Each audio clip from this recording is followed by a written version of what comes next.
मी गाण्यातही पाहिलंय, टीजरमध्ये देखील पाहिलंय. सो माहिती होतं की आपल्याला असा एक रोमॅन्स करायला मिळणार आहे या भूमिकेतून. सर्वप्रथम सगळ्यांना खूप खूप नमस्कार. अजिबात नाही, रोमॅन्स लोकांना माहितीच आहे माझ्याबद्दल, प्रत्येक वेळेस मी विलनचेच काम केलेले आहेत. सो हा माझ्यासाठी खूपच वेगळा अनुभव आहे. या मूवीमध्ये मी श्रीकांत सरांबरोबर रोमॅन्स करतेय आणि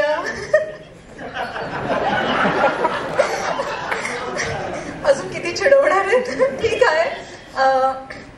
अजिंक्य, तुझे खूप खूप धन्यवाद. या चित्रपटामध्ये मला तू काम करण्याची संधी दिली आहेस, कारण आता मी काही चित्रपट करते, वेब सिरीज करते, पण त्यापेक्षा हा रोल खूपच वेगळा आहे आणि माझी खरंच मनापासून इच्छा आहे की लोकांनी मला या अवतारामध्ये पण पाहावं. सो हे कम्प्लीट होतंय याच्यामुळे.